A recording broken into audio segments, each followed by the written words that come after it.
It's time for us to take a look at some miscellaneous topics in investing, odds and ends, some of which should not apply to you other than to know to stay away from them. But this one is somewhat important, our first miscellaneous topic, and that is the types of accounts that you can open.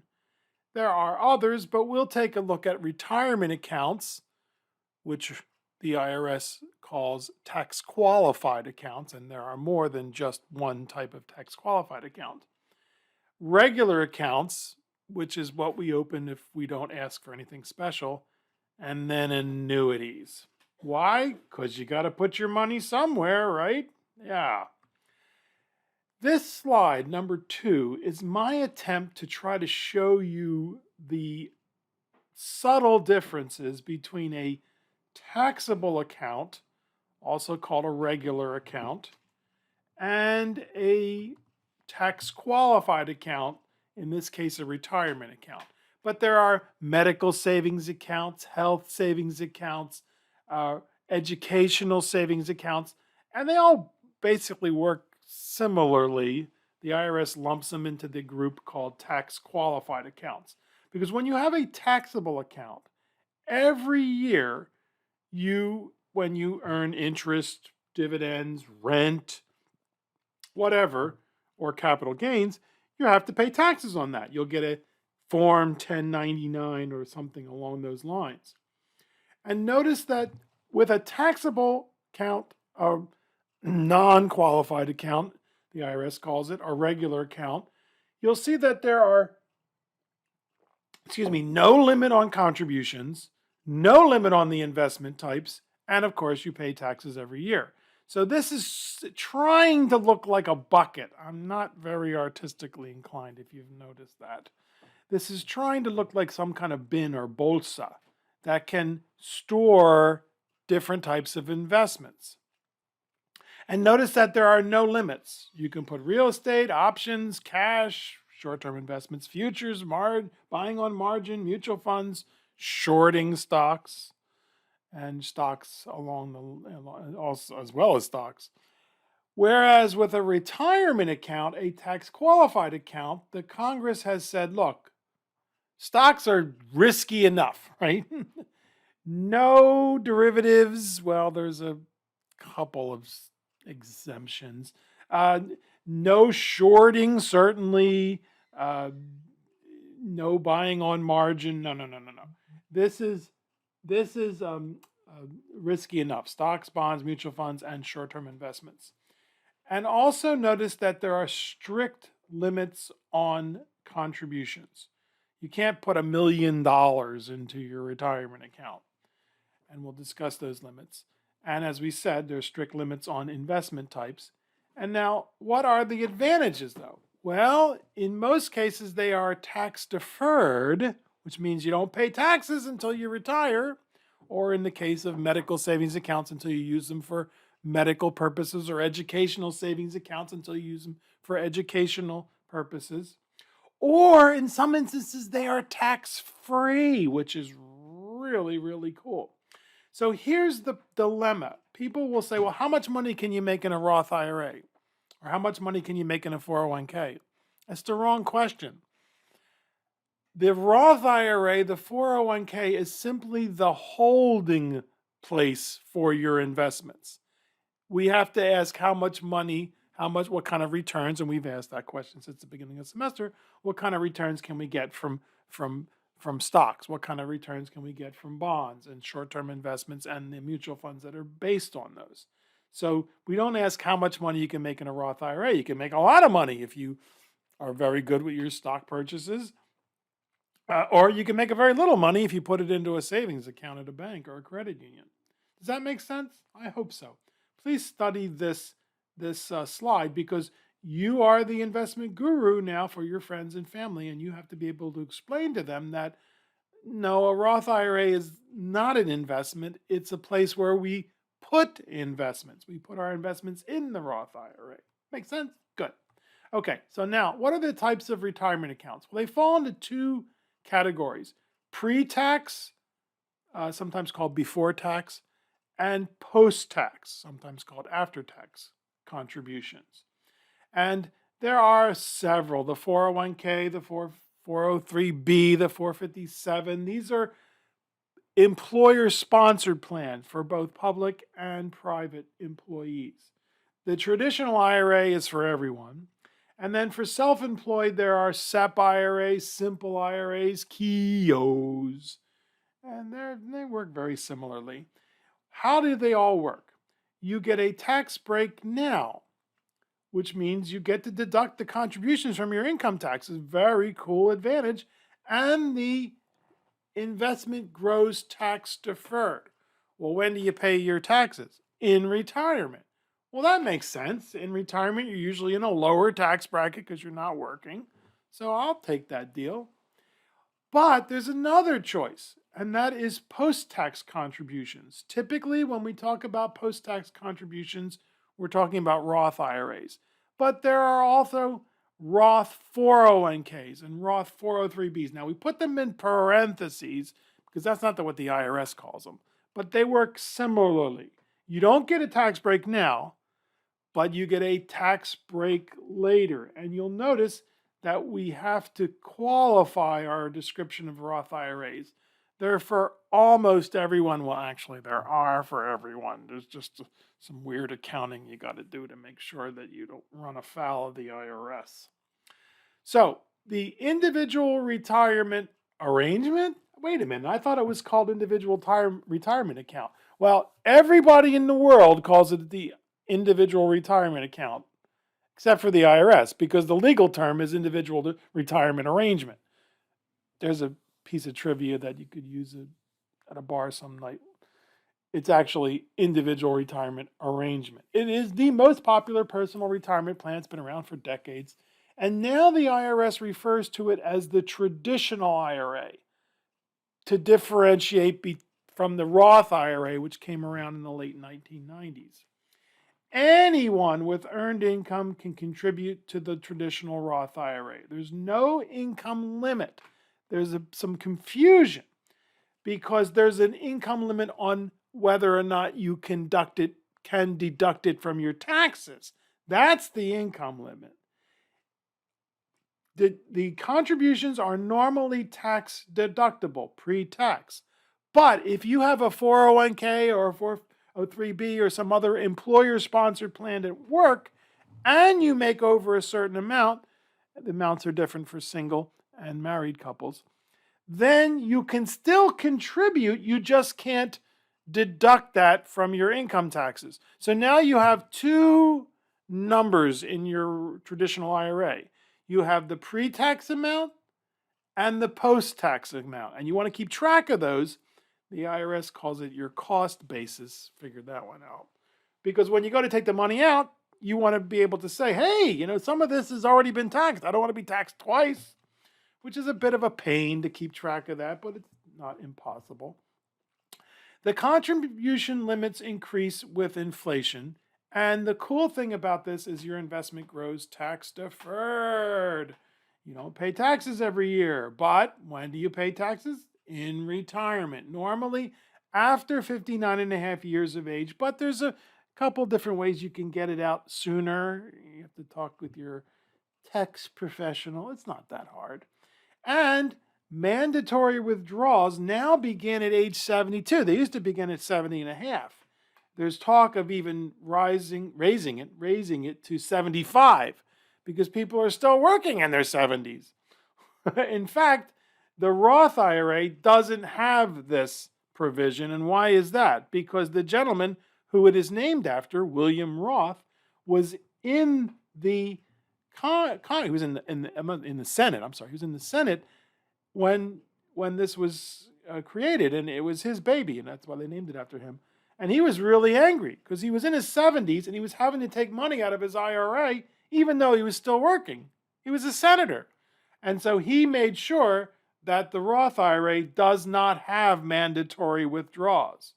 And why they haven't moved it over to the IRAs, I don't know. The traditional IRAs, I guess they just want their money back. But the penalties for not taking the money out once you're subject to these mandatory withdrawals are very high. they will charge you 50% of what you were supposed to take out.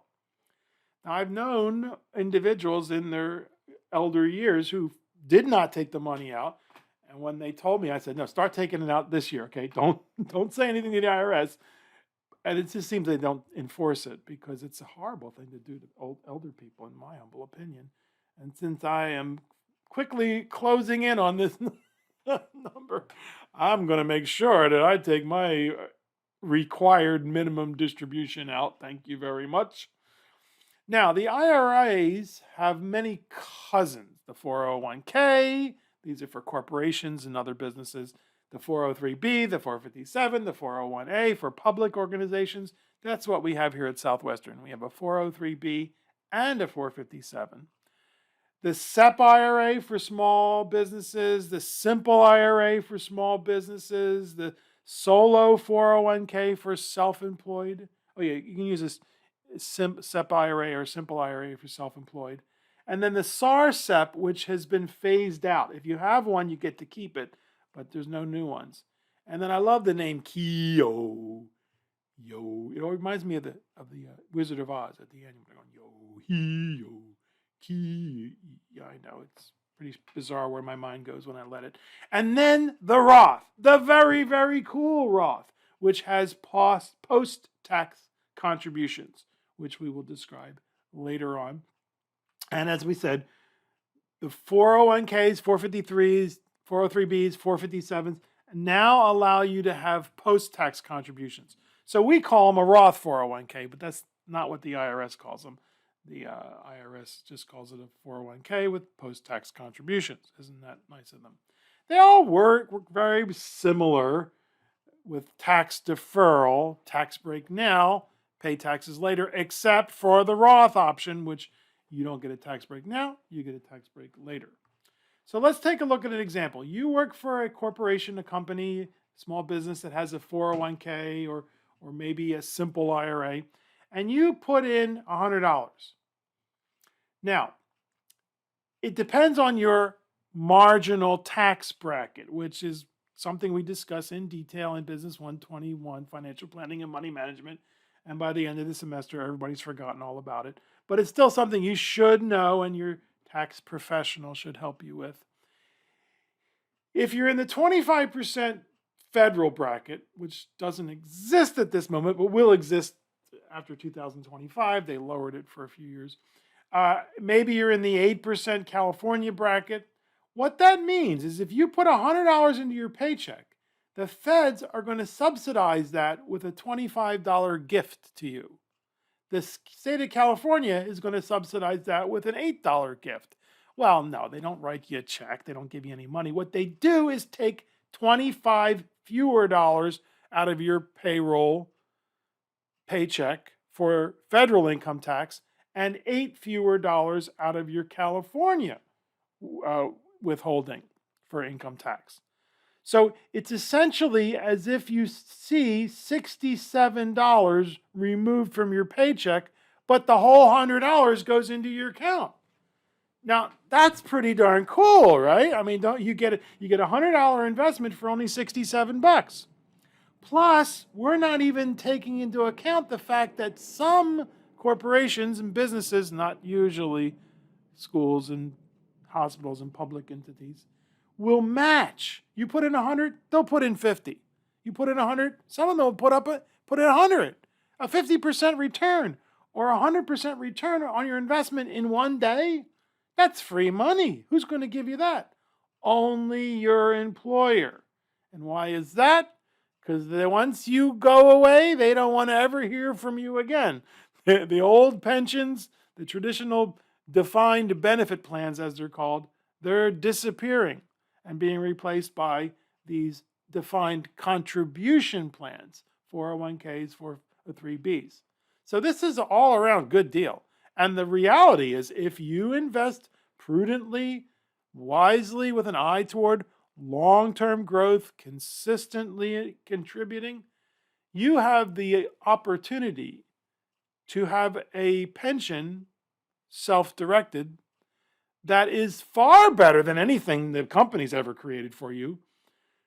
But the opportunity if you don't contribute consistently, if you chase after every next big thing and move everything into red number 7, the aggressive growth fund right before the market crashes and then pull it out after the market drops 30, 40%, only to wait until it comes back 100% to put it back in, which is what a lot of people do, dear students, which is what you're not going to do, then you have the opportunity to have a really miserable pension plan in your elder years. So the burden is on you, and that is why you took Business 123 Introduction to Investment, and now you are the investment guru. Is that cool? I think so. So you're getting $100 of investment for only $67, and you might get another $100 or $50 from your boss. What's the catch? There's always a catch, right? Well, wait a minute. It's not that bad. You pay income taxes on any amounts withdrawn in retirement. But people in retirement are usually in a lower tax bracket. And if you're not, congratulations.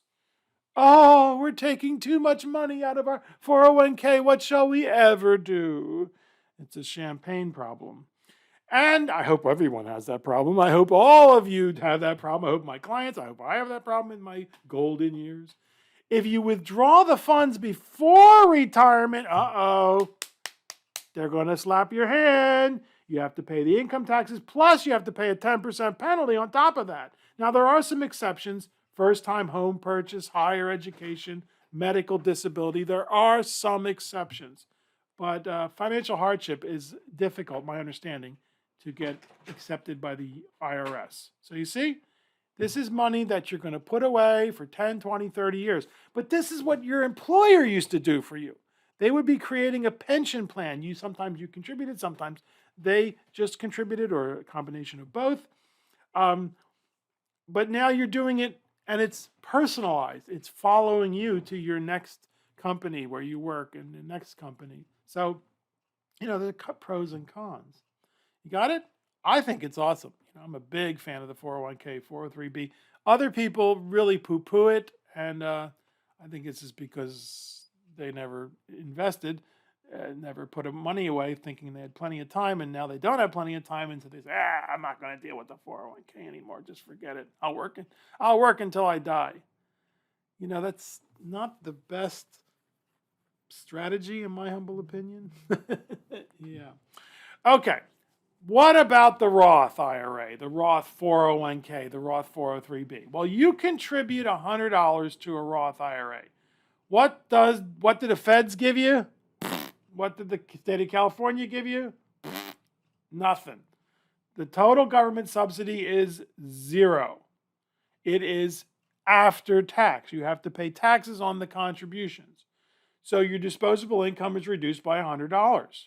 Now, we're not including any match that you might get from a 401k, a 403b. By the way, those are always tax deferred. So why would you contribute to a Roth IRA? And here's your answer, because your buddies, your family, your coworkers are going to ask you, why are you contributing to a Roth IRA? Because a Roth IRA is so cool. That's what I like to say. Tax-free in retirement is a golden opportunity. Apples to apples. There's a few scenarios where it might not work out for you, but no other investment choice comes close. Folks, I think they're going to get rid of them. If you have one, they'll let you keep it, but they're probably going to say, I'm talking about the folks in Congress, because in 10, 20, 30 years, there's going to be hundreds of billions of dollars in these Roth IRAs, and they can't touch it. So they might get rid of them. I don't know. They might change the rules. I doubt it, because old people vote and they have canes. Yes. Plus, another cool thing about the Roth IRA is you can withdraw the contributions at any time without penalty, because, hey, you already paid taxes on the contributions, which makes the Roth IRA also an excellent intermediate term investment account. You can use it for a purchase of a house. I've had clients do that. A down payment on a house, other high-ticket items. It is great for college expenses. Why? When you filled out the FAFSA form, not the FAFSA form, which is what people say, the FAFSA form, did they ask you how much was in your Roth IRA? Did they ask how much was in your parents' Roth IRA? No. Currently, it is not used in financial aid calculations. for public institutions. Now, some private colleges will expect you to liquidate your Roth IRA. They look at it as a liquid, not a retirement account, which is kind of nasty, but that's the private institutions. But public institutions, no. They don't ask you to raid your Roth IRA for higher education, which is cool. And a Roth IRA is so cool, and everybody should have one. Well, not really. I mean, yes, really, but not according to the IRS and the regulations. You see, in fact, we're not supposed to say that. As a registered representative, we're not supposed to say that a Roth IRA is for everyone, because everyone is different and you have to know your client and recommend suitable. And no, a Roth IRA is for everybody. However, there are limitations on Roth IRA contributions. Only single taxpayers with an adjusted gross income of $125,000 or less in 2021, and married couples with an adjusted gross income of $198,000 or less in 2021 can fully contribute to a Roth IRA. And if you don't qualify, congratulations. But if you don't qualify, you're doing okay, so congratulations. But you can still contribute to a Roth IRA anyway. Huh? Here's the process. If you find that you made over the limit, or you already knew you're going to be over the limit, you can recharacterize the contributions into a traditional IRA, which doesn't have the same limitations before you file your taxes. Actually, you can do it after you file your taxes, but do it before you file taxes. And that's the verb that the IRS came up with, recharacterize. You recharacterize the Roth IRA contributions into a traditional IRA. And then on the same day, you turn in the paperwork at the same day, you convert the traditional IRA back to a Roth. I know. I know. Who voted for these bozos? Oh, yeah, we did. You're right. The Congress is a reflection of the people. It's not a nice thing to look at, is it? We're looking at ourselves in the mirror. So yeah, even though, figuratively, you're not supposed to contribute to a Roth IRA if you're making over a certain amount of money, you can do it just by filling out the paperwork. And if you can't figure it out, have your mutual fund company or your brokerage company help you do it. It's not that hard, but it is pretty bizarre. Okay, so let's take a look at the limitations currently in 2021. Contributions are limited to the lesser of your gross salary or your maximum yearly contribution. In other words, if you make at least $6,000, you have until April 15th of 2022 to put the maximum into an IRA or a Roth IRA for 2021.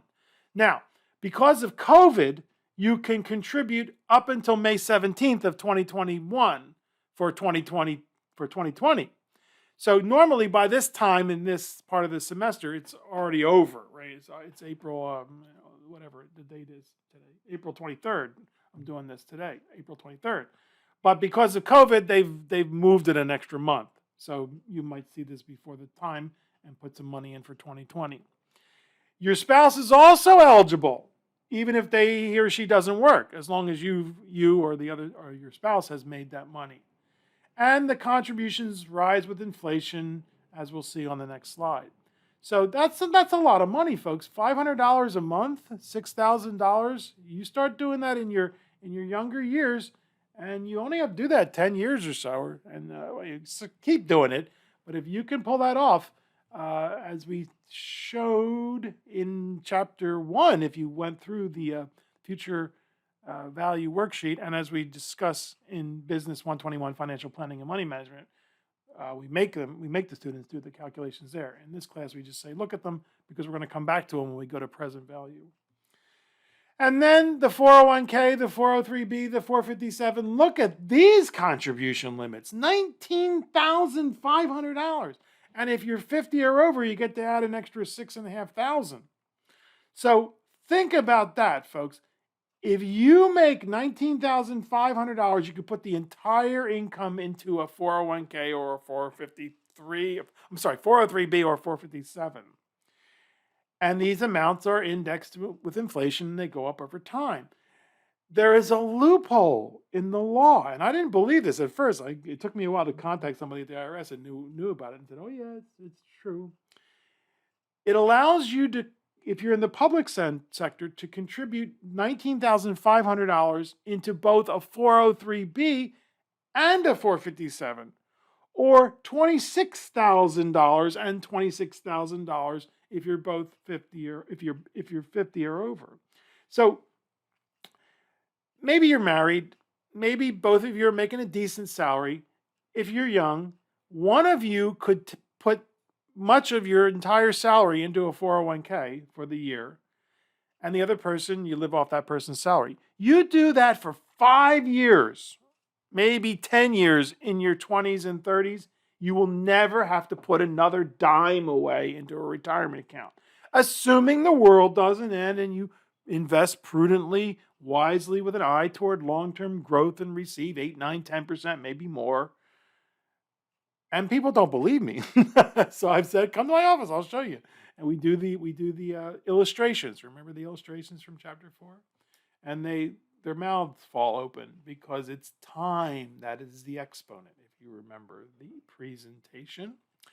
And if not, go back to chapter 1 and take a look at it. It's again, we're not going to do the calculations here. We did present value. That's tough enough. Okay, now on slide 13, we find that there are tax credits for low-income earners. This is very cool. If you're putting $50 a month into a Roth IRA, you might wind up getting, at $600 a year, you might wind up getting a $300 tax credit. It's up to, it's either 10, 20, or 50%. And it's based on your adjusted gross income. For 2021, we're looking at $33,000 or less, which, it's not a great salary, but it's not a bad salary. So you put in $600 into your Roth IRA, and the feds give you back $300. If you're married, that's $66,000 for 2021, and which is not a bad salary, and $49,500 for a head of household. A tax credit is a dollar for dollar reduction of income taxes, and there's still time, just in case you're seeing this before May 17th, there's still time to put that $600 into the Roth IRA for 2020. If you do your own taxes, don't forget this. If you have somebody do them for you, make sure you remind them, hey, look, I put money into a Roth. I put money into a 401k. Tax software programs like TurboTax and TaxAct and TaxSlayer, they handle these well. At least I've seen, the ones I've seen, they handle it pretty well. They'll ask you, did you put money in a Roth or did you put money in a 401k? And then they'll say, oh, you get a tax credit. Very, very cool. Is the IRS going to call you up and say, hey, Fred, you didn't take the income tax credit for low income earners for retirement contributions. We'll do it for, no, they're not going to do that. Okay, now, we've already mentioned these things. Roth 401ks, Roth 403bs. We put them in parentheses because that's not what the IRS calls them. They just call them a 401k with after-tax contributions. And your employer does not have to offer the option. They can offer a 401k, 403b, 457, but not offer the after-tax option. They all seem to do these days. It works like a Roth IRA. However, any employer matches are pre-tax contributions. And unlike the Roth IRA, you cannot take the contributions out without any penalty or taxes. You have to wait until you retire. This is a great option for those who do not need the tax break now. However, in my humble opinion, I prefer the Roth IRA. It's more flexible. So what I did personally, take it for what it's worth, is I put money into, my wife and we put money into our Roth IRAs after tax, and then I put money in my 403b, 457 pre-tax. So we kept them separate. It's not a big deal. You just have to make sure you keep track of how much were after-tax dollars and how much were pre-tax dollars. Because as we said, when you go to take the money out, you don't want to be taxed on the whole amount. You already were taxed on the contributions that were after tax. You don't want to be taxed again. But so you have to keep track of that. Just keep the end of year statements. That's all you really need to do. Just hang on to the end of year statements. And you can always reconstruct that. But it is a bit of an accounting thing that you have to do. And you accounting students can handle it very, very easily. The rest of us, eh. Okay, all right. We gotta talk about annuities. Remember, I'm a life insurance agent also. I'm a licensed California life and health and property and casualty insurance agent, so I can tell true things about the life insurance industry. Yeah, the invisible bankers, the necessary evil. An annuity is a life insurance product. Now, it's designed to provide a guaranteed income. And the most popular is the life income, that the life option, which will pay you a certain amount for the rest of your life. There are, 10-year options, 20, 30-year options, but it's very tempting, isn't it? It's, wouldn't you love to have an income that you can't outlive? It's guaranteed by the life insurance company, which life insurance companies, folks, remember we said when you grow up you want to be a bank? Well, if you can't be a bank, you can be a life insurance company. How do you know a life insurance company is making money? Their doors are open. So what they will do is they will make you this deal. They'll say, look, don't gamble. Don't make your own investment decisions. You might wind up getting mediocre returns. Not if you take Business 123 introduction investments, but you might get mediocre returns. Instead, give us your money, because that's what you're doing. You're giving them your money, and we will guarantee that you get mediocre returns. In fact, we'll guarantee that you get abysmal returns. And when I say this, when I talk about with other life insurance agents, and they get very angry at me, and they want to throw sharp objects at me. And one guy almost started throwing his fist at me, and his buddy stopped him. And cowards run in my family. I just ran away, and he came back and he eventually apologized, because he probably would have gotten fired if not, with a criminal complaint for assault. But he was spitting fury, and he was right in my, as the saying goes, right in my face. The amounts you get is based on your age, which of the above options that you pick, the 10, 20, 30-year or life option, how much you've contributed, how well your annuity investments have done over time. There are two basic types, although there are tremendous variations. The fixed annuity, which basically invests in bonds, and then the variable annuities, which allow you to invest in mutual funds. So there's basically a vehicle for mutual funds, these variable annuities. What are the downsides? What are the advantages? Well, they can be funded with retirement dollars or after-tax dollars, and there's no limit on contributions. Remember, there's a limit on the Roth IRA, the 401k. So you could put $200,000 into one of these things, or $500,000, and that's what the life insurance agents want you to do, because they get a very fat commission. The interest earned, or whatever, rent, no, not rent. Let's keep real estate out of this. But the dividends, capital gains, all tax deferred. You pay taxes on any pre-tax annuity contributions and all tax deferred earnings as you withdraw them in retirement. But as with other retirement plans, when you retire, you will likely be in a lower income tax bracket. So they have those advantages. But what's the downside, folks? Very high fees, outrageously high fees. The annuity company usually takes between 1.5% to 3%, and I've seen it as much as 4% every year. This is on top of any mutual fund fees if it's in a variable annuity. So you have to add what the mutual fund charges too.